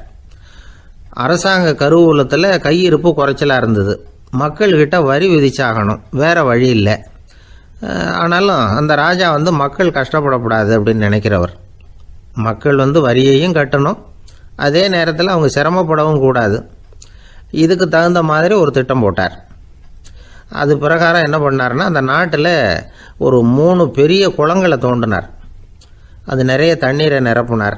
அதுக்கப்புறம் எங்கேயோ தேடி பிடிச்சி 3 விதமான மீன்களை கொண்டுகிட்டு வந்தார். அந்த 3 குளங்கள்லையும் விட்டார். அதை ஒவ்வொரு குளத்துலேயும் ஒவ்வொரு விதமான மீன்கள். அந்த மீன்களுக்கு அபூர்வமான ஒரு சக்தி உண்டு. அது எப்படின்னா, அந்த குளத்தில் குளிக்க வர்றவங்களுக்கு அந்த மீன்கள் கடிக்கும் பொழுது வலி ஏற்படுறதில்ல. அதுக்கு பதிலாக மகிழ்ச்சி நிறைந்த ஒரு இனிமையான உணர்வை அவங்க அனுபவிச்சாங்க. அது எப்படின்னா, இந்த முதல் குளத்தில் இருந்த மீன்களால் கடிக்கப்படும் பொழுது ஒரு விதமான இன்ப மயக்கத்தில் திளைச்சிருக்கிறது மாதிரி உணர்வு. இந்த 2வது குளம் இருக்க, அதில் இருக்கிற மீன் கடிச்சதுன்னு வைங்க, மக்களுக்கு எப்படி இருக்கும்னா, கால்களே தரையில் படாமல் அப்படியே ஆகாயத்தில் மிதக்கிறது மாதிரி ஒரு உணர்வு. அதை அனுபவிக்கிறாங்க. 3வது குளத்தில் இருக்கிற மீன் கடிச்சதுன்னா அவங்கெல்லாம் அப்படியே கோடீஸ்வரராக மாறிட்டதாக ஒரு உணர்வு. அதை அவங்களால அனுபவிக்க முடியுது. இப்படி ஒரு அபூர்வமான மீன் அது, அந்த 3 வகை. இப்படி இருந்தால் மக்கள் அந்த குளங்களில் குளிக்கிறதுக்கு ஆசைப்படாமல் இருப்பாங்களா? அதனால் கூட்டம் கூட்டமாக அலமோத ஆரம்பிச்சிட்டாங்க. ஒவ்வொரு குளத்தின் கரையிலேயும் கியூ வரிசையில் நிற்க ஆரம்பிச்சிட்டாங்க. அந்த நாட்டு மன்னர் என்ன பண்ணார்னா, ஒவ்வொரு குளத்தங்கரையிலையும் ஒரு ராஜாங்க அதிகாரியை உட்கார வச்சார். டிக்கெட்டை அடித்து கொடுத்தார். குளிக்க வர்றவங்க கிட்ட ஒரு குறிப்பிட்ட தொகையை கட்டணமாக வசூலிக்க ஆரம்பித்தார். அவ்வளவுதான். அரசாங்க கருவூலம் நிரம்ப ஆரம்பிச்சுட்டுது. ராஜாங்கத்துக்கு தேவையான பணம் கிடைச்சிட்டுது. இது ஒரு கதை. இதை பற்றி என்ன நினைக்கிறீங்க? அதாவது மக்களுக்கு சுமை தெரியாமலே வரி வசூல் பண்ணுறது நல்லது தானே அப்படின்னு நினைப்பீங்க. ஆனால் இன்றைக்கும் உலகத்தில் பல அரசாங்கங்கள் இதே மாதிரி 3 குளங்களை வெட்டி வச்சிருக்குது. மக்களும் அதில் குளிச்சுக்கிட்டு தான் இருக்கிறாங்க. அது எப்படிங்கிறீங்களா? அந்த முதல் குளம் தான் சினிமா தியேட்டர். அதில் குளிக்கிறவங்க தான் ஒரு விதமான இன்ப மயக்கத்தில் திளைச்சிருக்கிறது மாதிரியான உணர்வை அனுபவிக்கிறவங்க. 2வது குளம் தான் சாராய கடை. இந்த குளத்தில் குளிக்கிறவங்க தான் கால்களே தரையில் படாமல் ஆகாயத்தில் மிதக்கிறது மாதிரி உணர்வை அனுபவிக்கிறவங்க. 3வது குளம் லாட்ரி டிக்கெட். இதில் குளிக்கிறவங்க தாங்கள் அப்படியே கோடீஸ்வரர்களாக மாறினது மாதிரி ஒரு உணர்வு, அதை அனுபவிக்கிறவங்க. இன்றைக்கி பல நாடுகள் இந்த குளங்களை பயன்படுத்திக்கிட்டு தான் வராங்க. ஒரு பூவில் வண்டு உட்காருது, அதில் இருக்கிற தேனை வண்டு எடுக்குது. இந்த சமயத்தில் அந்த பூவுக்கு வலிக்குமா? அதுக்கு வலிக்கிறது இல்லை. அந்த பூவோட மலர்ச்சியும் வளர்ச்சியும் குன்றி போகிறதும் கிடையாது. ஒரு ராஜா மக்கள்கிட்ட வரி வசூல் பண்ணும் பொழுது மக்களுக்கு சிரமமும் தெரியக்கூடாது, அதே நேரத்தை அதனால் அவங்க வாழ்க்கையும் கெட்டு போயிடக்கூடாது. அது மாதிரி வரி வசூல் பண்ணணுமா. இது காளிதாசனின் ரகுவம்சத்தில் காணப்படுகிற ஒரு கருத்து. ஒரு சின்ன குழந்தை தவறுதலாக ஒரு 25 காசு நாணயத்தை மூழ்கி விட்டுது. காசு வயத்துக்குள்ளே போயிட்டுது. அந்த குழந்தையோட தாய் உடனே குழந்தைய தூக்கிட்டு ஆஸ்பத்திரிக்கு புறப்பட்டாங்க. அப்போ அந்த பக்கமாக ஒருத்தர் வந்தார் தெருவில். என்ன விவரம்னு கேட்டார். இவங்க சொன்னாங்க, குழந்தை காசை முழுங்கிட்டுது, அதுதான் அவசரமாக ஆஸ்பத்திரிக்கு தூக்கிட்டு ஓடுறேன் அப்படின்னாங்க. அவர் சொன்னார், கவலைப்படாதம்மா, உடனே இப்படி கொடுங்க குழந்தைய அப்படின்னு கையில் வாங்கினார். ஒரு கையில் அந்த குழந்தையோட கால் ரெண்டையும் பிடிச்சி தலைகீழாக தூக்கி பிடிச்சார். இன்னொரு கையால் அந்த குழந்தையோட வயத்தில் குறிப்பாக ஒரு இடத்துல அப்படியே தேடி அந்த சுட்டு விரலால் ஒரு இடத்துல பொட்டுன்னு தட்டினார். உடனே காசு அந்த குழந்தையோட வாய் வழியாக வெளியில் விழுந்துட்டுது. காசை எடுத்துக்கிட்டு, இந்தாங்கம்மா உங்கள் குழந்தை அப்படின்னார். ரொம்ப நன்றிங்க, நிச்சயமாக நீங்கள் ஒரு டாக்டராக தான் இருக்கணும், என்னுடைய யூகம் சரிதானே அப்படின்னாங்களாம் அந்த அம்மா. அதுக்கு அவர், இல்லைங்க, நான் ஒரு இன்கம் டேக்ஸ் ஆஃபீஸர், வருமான வரி அதிகாரி அப்படின்னு சொல்லிவிட்டு போனாராம். ஒரு ஆள் இருந்தார், விலங்குகள் பேரில் அவருக்கு ரொம்பவும் பிரியம். அதனால் தன்னுடைய வீட்டில் ஒரு நாயை வளர்த்தார். அதே மாதிரி கழுதையையும் வளர்த்தார். அந்த கழுதை அவர் வீட்டு கொல்லை பக்கத்தில் நின்றுக்கிட்டு இருக்கும். ஏதாவது பொதி சுமக்கிற வேலை இருந்ததுன்னா அதை கவனிச்சிக்கும். அந்த நாய் வீட்டுக்குள்ளே இருக்கும். நாய்க்கு அந்த வீட்டில் ராஜ உபசாரம் தான். அதுக்கு அந்த வீட்டில் ஏகப்பட்ட மரியாதை. குளிக்கிறதுக்கு தனியாக சோப்பு, 2 வேளையும் பால், பிஸ்கட்டு, மத்தியானம் சாப்பாடு. அதுக்கு ஏதாவது உடம்பு சரியில்லைன்னா உடனே ஆஸ்பத்திரி வைத்தியம். ரொம்ப கொடுத்து வச்ச நாய். அந்த வீட்டு தலைவர் வெளியில் அப்படியே நடைப்பயிற்சி போனால் கூடவே இதுவும் போகும். அவர் மட்டும் தனியாக எங்கேயாவது வெளியில் போயிட்டு வந்தால் வீட்டுக்கு வந்த உடனே அந்த நாய் அவர்கிட்ட ஓடி வரும். அப்படியே எழும்பி முன்னங்கால் 2ஐயும் அவர் தோள் மேலே போட்டுக்கும். அவர் சிரிச்சுக்கிட்டே தலையில் செல்லமாக தட்டுவார். அவர் ஈசி சேரில் சாஞ்சிக்கிட்டு டிவி பார்ப்பார், பேப்பர் படிப்பார். அப்போலாம் அந்த நாய் அவருடைய காலடியில் படுத்துக்கும். அப்போ கூட அவர் தலையை செல்லமாக தடவி கொடுப்பார். அந்த நாய் படுக்கிறதுக்குன்னே ஒரு மெத்தை, சில சமயம் அது அங்கே இருக்கிற மேஜை நாற்காலி மேலே கூட ஏறி விளையாடும், சோபாவில் ஏறி உட்காந்துக்கும். இவ்வளவு செல்வாக்காக வளர்ந்தது அந்த நாய். இதையெல்லாம் அந்த கழுதை பார்த்துக்கிட்டே இருக்குது கொல்லை பக்கத்தில் இருந்து. பார்த்துட்டு அது யோசிக்க ஆரம்பிச்சுதான், என்ன இது, இந்த வீட்டில் நாம தான் கழுதையாக உழைக்கிறோம், பொதி சுமக்கிறோம், நமக்கு ஒரு நல்ல சாப்பாடு கிடையாது, படுக்கை கிடையாது, ஒரு நாளாவது நம்ம தலையையோ முதுகையோ தடவி கொடுத்தது கிடையாது. ஆனால் அந்த நாய் இந்த வீட்டுக்காக ஒரு துரும்போட அசைச்சது இல்லை. அதை போய் இந்த வீட்டில் உள்ளவங்க இப்படி தலையில் வச்சு தாங்குறாங்களே அப்படின்னு யோசிச்சுதான் அந்த கழுதை. ரொம்ப நேரம் யோசிச்சுவிட்டு அதுக்கப்புறம் ஒரு முடிவுக்கு வந்திருக்குது. சரி, இனிமேல் நாமளும் அந்த நாய் மாதிரியே நடந்து பார்ப்போம், அது மாதிரியே பிஹேவ் பண்ணுவோம், அப்போவாவது நமக்கும் அந்த மரியாதை கிடைக்குதா பார்க்கலாம் அப்படின்னு ஒரு திட்டம் போட்டுது மனசுக்குள்ள. உடனே அந்த திட்டத்தை செயல்படுத்தவும் ஆரம்பிச்சுது. அதாவது அந்த வீட்டில் அந்த நாய் என்னென்ன செய்யுதோ அதையெல்லாம் இதுவும் செய்ய ஆரம்பிச்சுட்டுது. அந்த வீட்டு எஜமான் எங்கேயோ வெளியில் சுற்றிவிட்டு ரொம்ப அசந்து போய் வீட்டுக்கு திரும்பி வந்துக்கிட்டு இருந்தான். உடனே இந்த கழுதை என்ன பண்ணுச்சு தெரியுமா, அவங்ககிட்ட ஓடி போச்சு. ஓடி போய் அந்த நாய் என்ன பண்ணுமோ அது மாதிரியே பண்ணிச்சு. அதாவது அந்த ஆள் தோல் மேலே தன்னுடைய முன்னங்கால் 2ஐயும் தூக்கி போட்டுவிடுது.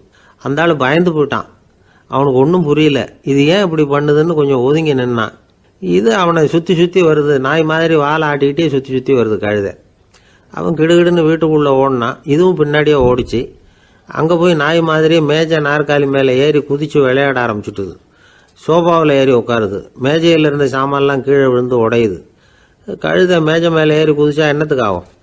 அந்த ஆள் பார்த்தான், சரி இந்த கழுதைக்கு என்னமோ ஆயிட்டுது அப்படின்னு முடிவு பண்ணான். ஒரு நல்ல கயிறாக பார்த்து கொண்டாந்தான். அது கால்லையும் கழுத்துலையும் கட்டினான். தரன்னு இழுத்துட்டு போனான்.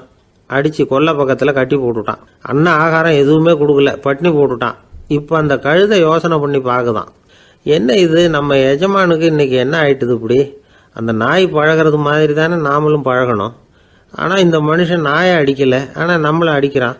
இப்படி கொண்டாந்து கட்டி போட்டானே, என்ன காரணமாக இருக்கும் அப்படின்னு யோசனை பண்ண ஆரம்பிச்சுட்டு தான் அந்த கழுதை.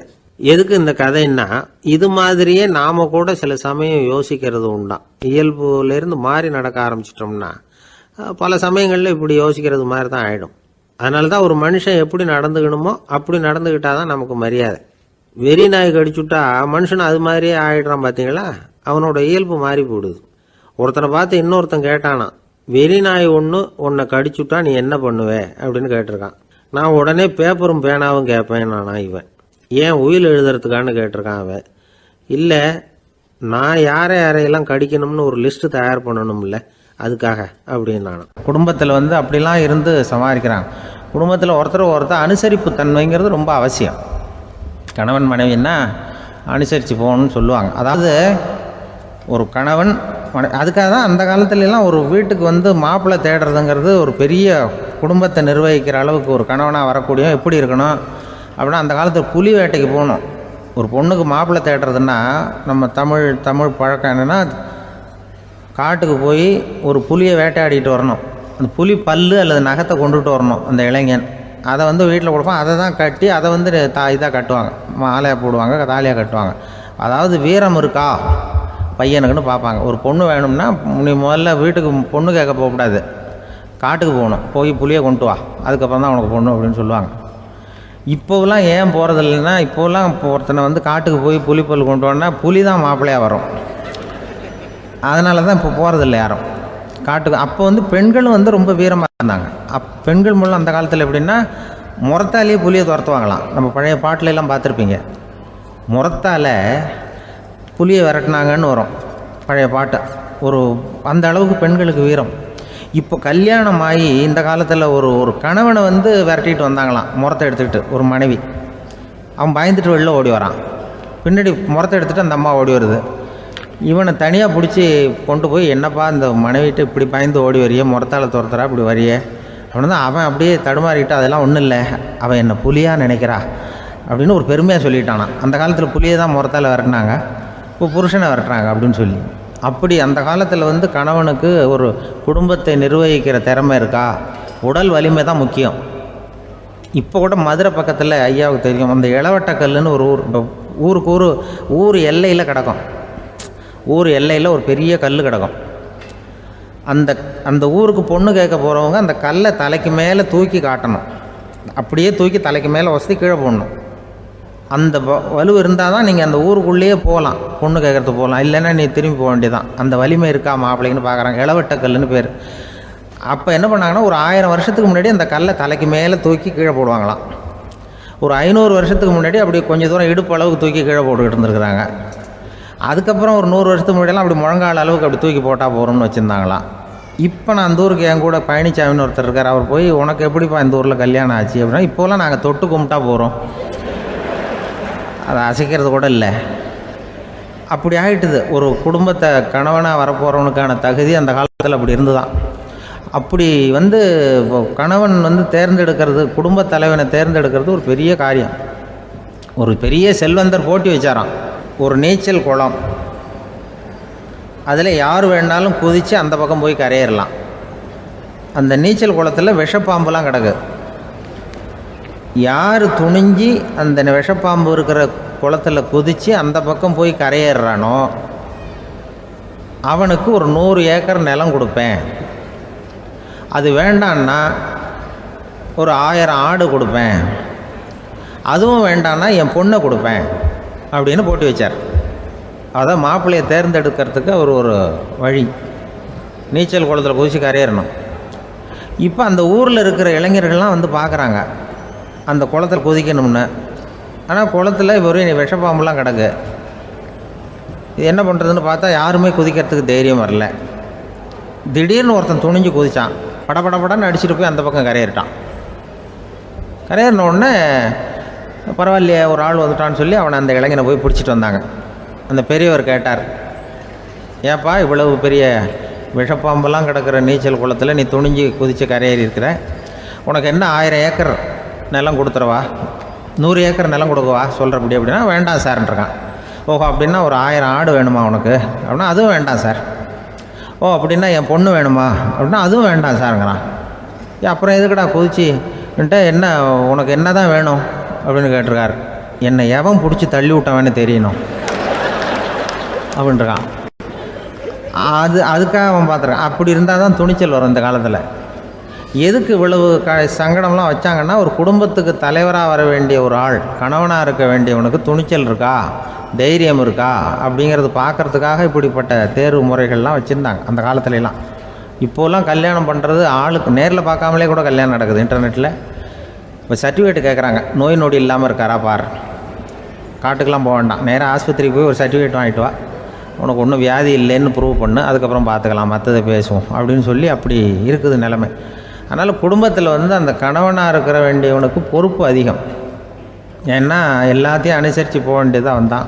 மனித நேயம்ங்கிறத பற்றி சொல்லுவாங்க. மனித நேயம் ஏன்னா ஒரு கணவனாக இருக்கணும், மனைவி மனைவியாக இருக்கணும். ஒரு மனுஷன் இன்றைக்கி மனிதனாக இல்லை, மனித நேயம் குறைஞ்சி போச்சு. எது குடும்ப உறவுகள்லாம் ரொம்ப மாறி போச்சுன்னு சொல்லலாம். இப்போ நாகரிகத்தில் அப்படி தான் இருக்குது. ஒரு இதில் ஒருத்தன் என்ன பண்ணியிருக்கிறான், ஒரு சின்ன பையனை கொண்டு வந்தானா. ஒரு சின்ன பையன் பக்கத்தில் இருக்கான். ஒரு பெரியவர் கேட்டிருக்கார், யாருப்பா அந்த பையன் அப்படின்னு கேட்டிருக்கார். இவன் சொன்னான்னா, இந்த பையன் எனக்கு தூரத்து உறவுன்னு இருக்கான். சரி, தூரத்து உறவுன்னா எப்படி அப்படின்னு கேட்டிருக்கான். இந்த பையன் எங்கள் அப்பாவுக்கு 8வது பிள்ளை அப்படின்னானா. கூட பிறந்தவனே அவ்வளோ தூரமாக போயிட்டான், 8வதாக பிறந்தான். அப்படி இருக்குது குடும்ப உறவுகள்ங்கிறது. மனுஷனுக்கு வேல்யூ விஞ்ஞானம் எப்படி போட்டிருக்குன்னா, ஒரு மனித உடம்பில் இருக்கிற கால்சியத்தை மட்டும் தனியாக எடுத்தால் ஒரு சின்ன ரூமுக்கு வெள்ளை அடிக்கலாமா. ஒரு மனுஷ உடம்பில் இருக்கிற பாஸ்பரஸை மட்டும் தனியாக எடுத்தால் ஒரு 40 நெருப்பு குச்சி தயார் பண்ணலாம். ஒரு மனுஷ உடம்பில் இருக்கிற இந்த கொழுப்பு சத்தை மட்டும் தனியாக எடுத்தால் ஒரு 7 சோப்பு கட்டி தயார் பண்ணலாம். அதுமாதிரி ஒரு மனுஷ உடம்புல இருக்கிற இரும்பு சத்தை மட்டும் தனியாக எடுத்தால் ஒரு 2 அங்குல ஆணி 2 செய்யலாம். இவ்வளவுக்கும் விலை போட்டால் 42 ரூபா 50 காசு. இதுதான் மனுஷனுக்கு விஞ்ஞானம் போட்டிருக்கிற விலை. அது எப்போ அது ஒசரும்னா, அவன் மனுஷனாக இருக்கிற வரைக்கும் இருக்கிறப்ப. அதுவும் செத்து போனால் அதுவும் கிடையாது, செத்து போனால் அதுவும் குறைஞ்சிரும். மிருகங்களுக்கெல்லாம் அப்படி இல்லை, செத்ததுக்கு அப்புறம் விலை கூடும். அங்கெல்லாம் எல்லா ஊர்லேயும் பார்த்திங்கன்னா உயிர் கோழி 50 ரூபா, உரிச்ச கோழி 60 ரூபான்னு போட்டிருக்கோம். செத்ததுக்கு அப்புறம் 10 ரூபா அதிகம். மனுஷனை நீ உயிர் மனுஷன் 42 ரூபா 50 காசு, செத்ததுக்கு அப்புறம் 52 ரூபான்னா நீயே வச்சுக்கிடாது, எனக்கு இது கண்டு போடும். அவன் எப்போ அவனுக்கு வேல்யூ கூடும்னா, மனிதனாக வாழும்பொழுது தான் வேல்யூ கூடும். குடும்பத்தில் அந்த அந்த பாசத்தோடு வாழணும்னு கடவுள்கிட்ட கேட்டு சொன்னாங்களே, அதுதான். இந்த சமூகங்கிறதும் ஒரு பெரிய குடும்பம்தான். அதனால தான் இந்த நாட்டுக்குள்ள பெருமையை எல்லாரும் ஒற்றுமையாக இருந்தால் எதையும் சாதிக்கலாம்ங்கிறது தான் இந்த நாட்டுக்குள்ள பெருமை. அப்படி நிரூபித்தோம். அதனால் சமூகங்கிறதும் ஒரு குடும்பம் மாதிரி இருக்கிறது தான் பெருசு. இப்போ சில இதெல்லாம் இப்போ ஜாதி மத வேறுபாடெல்லாம் நம்முடைய முன்னேற்றத்தை தடுக்கும். விலங்குகள் நம்மளை விட மேலானது. அதான் ஒரு ஊரில் ஒரு சிவன் கோயில் இருந்து தான். சிவன் கோயிலில் அந்த புறாவெல்லாம் வளர்ந்துக்கிட்டு இருந்திருக்கு. அந்த மாடத்தில், சிவன் கோயில் மாடத்தில் புறாவெல்லாம் குடியிருந்திருக்கு. உடனே அதுக்கு கும்பாபிஷேகம் பண்ணுறதுக்காக ஊரில் திட்டம் போட்டாங்க. சிவன் கோயிலுக்கு வெள்ளடிக்க ஆரம்பித்தாங்க. வர்ணம் பூச ஆரம்பித்ததும் அதுக்கு சாரம் கட்டுவாங்கள்ல, இந்த குச்சியெல்லாம் வச்சு சாரம் கட்டுவாங்க. உடனே இந்த புறாவெல்லாம் என்ன பண்ணிச்சான், இனிமேல் நம்ம இங்கே வெள்ளை அடிக்கிறாங்க, கும்பாபிஷேகம் வருது, நம்ம இங்கே குடியிருக்க முடியாது, எதிர்த்தாப்புல எங்கே போகலான்னு பார்த்துருக்கு. இந்த உயரம் கோபுரத்தில் இருந்த புறாவெல்லாம் எதிர்த்தாப்புல ஒரு மாதா கோயில் இருந்திருக்கு, சர்ச்சு. அங்கே சில மாடங்களில் புறாவெல்லாம் இருக்குது, சில மாடம் இருக்குது. உடனே நம்மளாம் அங்கே போய்டும் கொஞ்சம் காலத்துக்குன்னு எல்லாம் புறப்பட்டு இந்த மாதா கோயிலுக்கு போய்டுது. அங்கே போனால் அங்கே இருக்கிற புறாவோடு சேர்ந்து இதுவும் குடியிருந்துட்டுருக்கு. கொஞ்ச நாள் என்னாச்சு, அங்கே கிறிஸ்மஸ் வந்துட்டுது. கிறிஸ்மஸ் வந்ததும் சரி இங்கேயும் வெள்ளடிக்க ஆரம்பிக்கிறாங்க.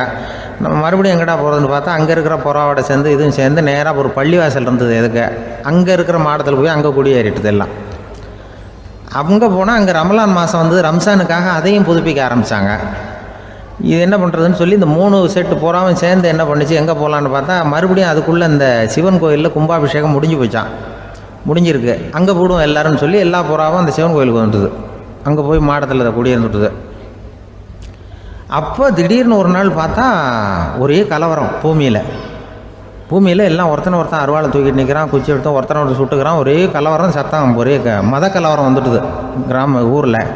அப்போது புறாவெல்லாம் மாடத்தில் இருந்துக்கிட்டு ஒரு குஞ்சு புறா அவங்க அம்மாட்ட கேட்டு தான், இது என்ன இந்த மனுஷனுக்கு என்ன ஆச்சு, இந்த மனுஷனுக்கு என்ன ஆச்சு, அவன் கத்தியை தூக்கிட்டு நிற்கிறானே அப்படின்னு கேட்டு தான். ஒரு குஞ்சு புறா அவங்க அம்மாட்ட கேட்டு தான், அம்மா புறா. இப்போ அம்மா அந்த புறா சொல்லித்தான், மனுஷனுக்கு இப்போ மதம் பிடிச்சிருக்கு, அதான் கத்தியை தூக்கிட்டு நிற்கிறான் அப்படின்ட்டுருக்கு. இப்போ நமக்கெல்லாம் பிடிக்கலையே அப்படின்னு தான். அப்போ அந்த புறா சொல்லிச்சான், அந்த பாருமா, நாம் வந்து இந்த சிவன் கோயிலில் இருந்தாலும் நமக்கு புறான்னு தான் பேர், இந்த மாதா கோயிலுக்கு போனாலும் நமக்கு புறான்னு தான் பேர், பள்ளிவாசலுக்கு போனாலும் நமக்கு புறான்னு தான் பேர். அந்த மனுஷன் அப்படி இல்லை. அவன் இங்கே இருக்கிற வரைக்கும் இந்துன்னு சொல்லுவான், அங்கே மாதா கோயில் இருந்தான்னா கிறிஸ்தவன்னு சொல்லுவான், பள்ளிவாசலில் இருந்தான்னா முஸ்லீம்னு சொல்லுவான். அப்போ குஞ்சு புறா அது என்ன இப்படி பண்ணுறாங்க மனுஷங்க, இப்போ அவங்கள விட நம்ம வசதி போல் இருக்க, நம்ம தேவலாம் போல் இருக்க அப்படின்னு தான் அந்த குஞ்சு புறா. அப்போ அந்த தாய் புறா சொல்லித்தான், உண்மை தான், அதனால தான் நம்ம மேலான இடத்துல இருக்கிறோம், அவன் கீழே நிற்கிறான் என்னமோ அப்படின்னு சொல்லித்தான். இதுதான் அந்த குடும்பம்ங்கிறது, சமுதாயம்ங்கிறது ஒரு பெரிய குடும்பம். அது இந்த புறாக்கிட்டேருந்து மனுஷன் கற்றுக்க வேண்டியிருக்கு. அப்படி இருக்குது இன்றைக்கி மனுஷனுடைய நிலைமை. அதை வந்து புரிஞ்சுக்கணும். அப்படி தான் ஒவ்வொரு இதுலேயும் நாம் வந்து நடந்து கொள்ள வேண்டியிருக்குது. மிருகங்கள்கிட்டேருந்து கற்றுக்கிற வாய்ப்பெல்லாம் இருக்குது. அப்படி சொல்லுவாங்க, பிள்ளைகளை பற்றி சொல்லுவாங்க. ஒரு இப்போ ராமர் லட்சுமணர் கதை சொல்லுவாங்க. அதாவது ராமரும் பரதனும் பந்து விளையாடிக்கிட்டு இருந்தாங்களாம் சின்ன வயசில் பந்து விளையாடிட்டு இருந்தாங்களாம். உடனே ராமர் வந்தாராம், வந்து கோசலை அவங்க அம்மா மடியில், கோசலை மடியில் சோர்ந்து போய் உட்காந்தாராம். சந்தோஷமாக வந்து உட்காந்துருக்காரு. அப்போ அந்த கோசலை அம்மா கேட்டாங்களாம், ஏன்ப்பா அப்படி இவ்வளவு சந்தோஷமாக இருக்கே, என்ன காரணம் அப்படின்னு கேட்டிருக்காரு. அப்படின்னு அந்த அம்மா கேட்டிருக்கு. ராமன் சொன்னான்னா, இது என் தம்பியோட நான் பந்து விளையாண்டுக்கிட்டு இருந்தேன், பரதன் அவன் வந்து ஜெயிச்சுட்டான், நான் தோத்துட்டேன், என்னை வந்து அவன் ஜெயிச்சுட்டான், அவனுடைய வெற்றி வந்து எனக்கு சந்தோஷமாக இருக்குது, தம்பியோட வெற்றி, அதனால் நான் சந்தோஷமாக இருக்கேன்னு சொல்லியிருக்கு. அந்த அம்மாவுக்கு ரொம்ப சந்தோஷம், தம்பி ஜெயிக்கிறாங்கிறத பற்றி அண்ணன் வந்து சந்தோஷப்படுறானே அப்படின்னு. கொஞ்ச நேரத்தில் பரதன் வந்திருக்கான். அவன் சோர்ந்து போய் கலங்கி போய் வந்து அதே அம்மா மடியில் உட்காந்துருக்கான். நீ ஏன்ப்பா, நீ தான் ஜெயிச்சுட்டியாமே, நீ என்னத்துக்கு வருத்தப்பட்டுக்கிட்டு வர அப்படின்னு கேட்டிருக்கேன் அந்த அம்மா. அப்போ பரதன் சொன்னானா, நான் ஜெயிக்கணுங்கிறதுக்காக அண்ணன் விட்டு கொடுத்தாரு, தோத்துட்டாரு, அதனால் எனக்கு வருத்தமாக இருக்குது. உண்மையில் அவர் தான் ஜெயிச்சிருக்க வேண்டியது, எனக்காக விட்டு கொடுத்தாரு அண்ணன், அதனால் நான் வருத்தப்படுறேன்னா. அப்போ அந்த அம்மா சொல்லித்தான், இப்படி தான் தம்பியினுடைய வெற்றி அண்ணனை சந்தோஷப்படுத்துது, அண்ணனுடைய தோல்வி வந்து தம்பியை வருத்தப்பட வைக்குது, இப்படி தான் இருக்கணும் அண்ணன் தம்பின்னா, அப்படி தான் குடும்பத்திலையும் இருக்கணும்னு சொல்லி அந்த அம்மா சொன்னதாக சொல்லுவாங்க ராமாயண கதை. அதே போல் இப்போ இதில் வரும், நபிகள் நாயகத்தினுடைய பேரர்கள் பாத்திமாவனுடைய பிள்ளைகள் 2 பேர், ஹசன் ஹுசைன் 2 பேர் நபிகள் நாயகத்தினுடைய பேரன்மார்கள். அன்னை பாத்திமாவனுடைய குழந்தைகள். ஹசனும் ஹுசைனும் பேசிக்கிறதே இல்லையா கொஞ்ச நாள். இந்த அம்மாவுக்கு அதை பார்க்குறாங்க, ஏதோ அண்ணன் தம்பிக்குள்ளே ஏதோ தகராறு போல் இருக்கு, ஏன் பேசிக்க மாட்டேங்கிறாங்க அப்படின்னு சொல்லி அந்த பிள்ளைகளை கூப்பிட்டு வச்சு அந்த அம்மா புத்தி சொல்லிச்சான். இதை பாருப்பா, நீ வந்து அண்ணன் தம்பிக்குள்ளே இது மாதிரி இருக்கக்கூடாது, உங்கள் பாட்டனார் ஒரு புத்திமதி சொல்லியிருக்காரு, உனக்கு தெரியுமா, ஒரு முஸ்லீம் இன்னொரு முஸ்லீமோடு 3 நாட்களுக்கு மேல் பேசாமல் இருந்தால் அது அவனை கொலை செய்வதற்கு ஒப்பாகும் அப்படின்னு நபிகள் நாயகம் சொல்லியிருக்கார், தெரியுமா உனக்குன்னு அந்த அம்மா சொல்லிச்சான். அப்போ அந்த தம்பிக்காரர் சொன்னாராம், ஹுசைன் சொல்லியிருக்கார், அதுவும் எனக்கு தெரியும். அதே தாத்தா பாட்டனார் என்ன சொல்லியிருக்காருன்னா, அந்த 2 பேரில் யார் முதல்ல சலாம் சொல்கிறாங்களோ, யார் முதல்ல முன்னாடி பேசுகிறாங்களோ அவங்களுக்கு சொர்க்கம் கிடைக்கும், இறைவனுடைய ஆசி கிடைக்கும்னு சொல்லியிருக்கிறார். அந்த ஆசி அண்ணனுக்கு கிடைக்கட்டுமேங்கிறதுக்காக நான் பேசாமல் இருக்கிறேன் அப்படின்னா. அந்த ராமனும் பரதனும் எப்படி இருந்தாங்களோ அப்படி தான் ஹசனும் ஹுசைனும் இருந்திருக்கிறார்கள். அந்த பாசம்தான் குடும்பத்தில் வேணும்.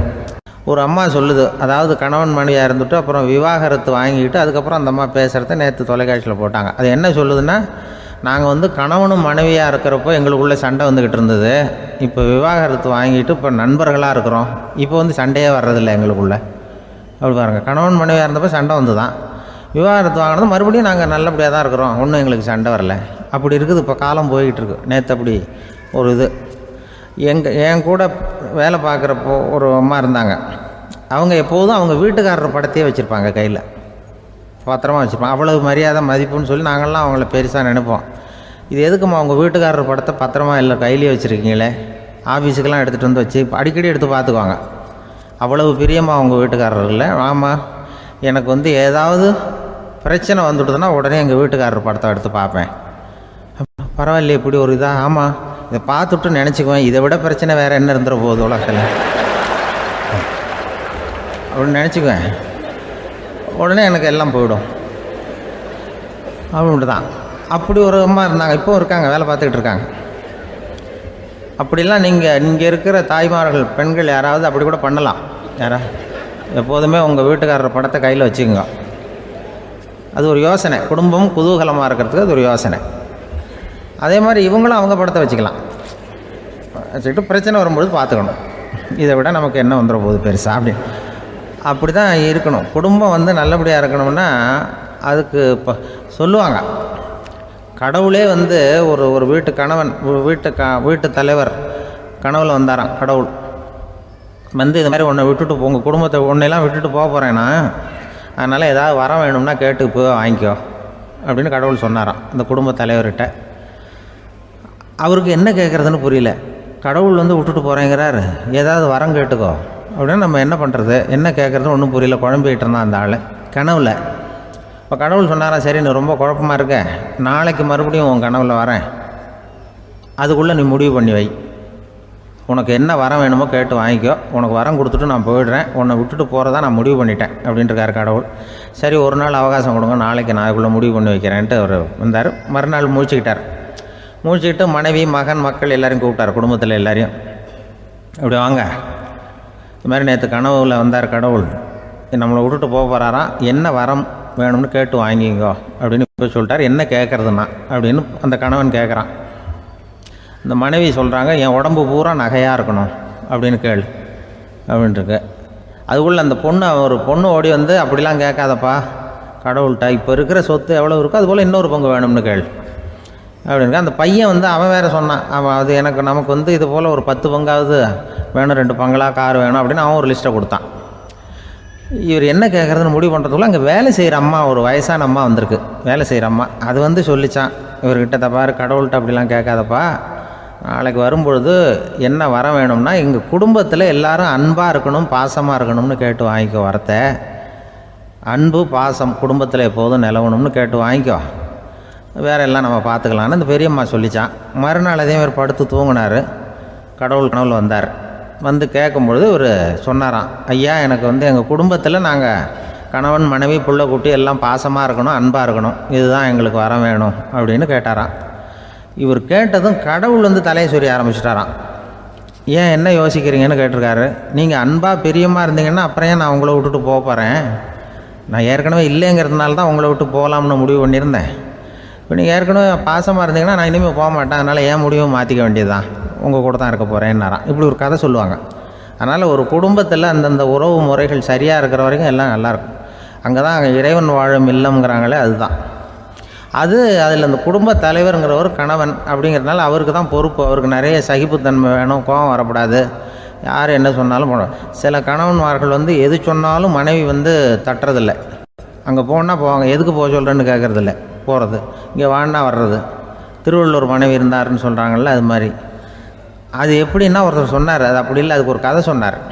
ஹிட்லர் வந்தாராம் ஒரு தடவை, ஒரு பெரிய கப்பல் மேலே, கப்பலுடைய மேல் தளத்தில் ஹிட்லர் வந்துக்கிட்டு இருக்கார்.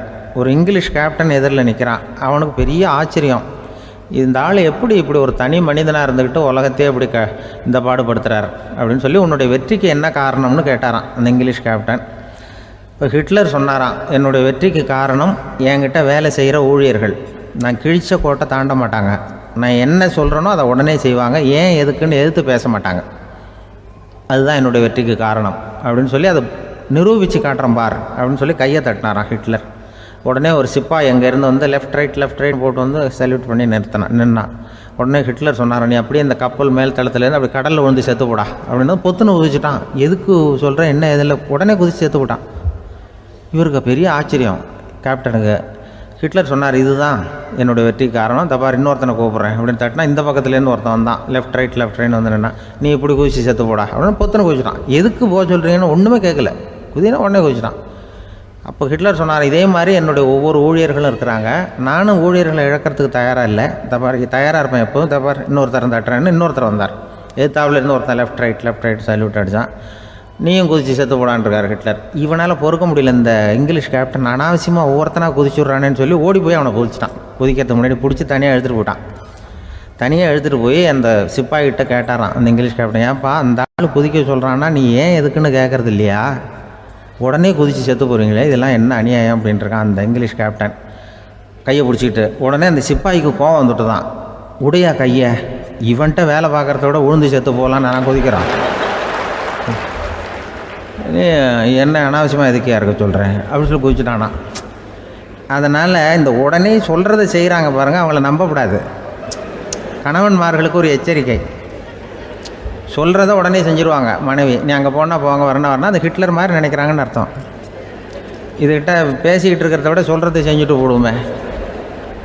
அப்படி சமாளிக்கிற கணவன்மார்கள் உண்டு. குடும்பத்தில் அப்படிலாம் இருந்து சமாளிக்கிறாங்க. வாழ்க்கையில் வெற்றி பெற என்ன வழி? இது ஒரு முக்கியமான கேள்வி. இதுக்கு எல்லாரும் பொதுவாக சொல்கிற ஒரு பதில், உழைச்சா வெற்றி பெறலாம் அப்படிங்கிறது தான். வாழ்க்கையில் வெற்றி பெற உழைப்பு மட்டும் இருந்தால் போதாது, நேர்மையும் வேணும் அப்படிங்கிறார் பால் ஹாஃப்மேன். இவர் யார் தெரியுமா? இவர் ஒரு பெரிய பொருளாதார நிபுணர். 2வது உலகப் போர் முடிஞ்ச சமயம் அப்போ இவர் அமெரிக்காவின் நிதி ஆலோசகராக இருந்தார். தன்னுடைய வாழ்க்கையில் நடந்த பழைய நிகழ்ச்சி ஒன்று அவர் சொன்னார். இளம் வயசில் படித்து முடித்ததும் அவர் வேலை தேடிக்கிட்டு இருந்தாராம்.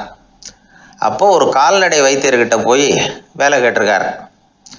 இவர் அங்கே போன சமயத்தில் அந்த டாக்டர் தன்னுடைய பழைய கார் ஒன்றை விற்பனை செய்யறதுக்காக வேற ஒருத்தர்கிட்ட பேரம் பேசிக்கிட்டு இருந்தார்.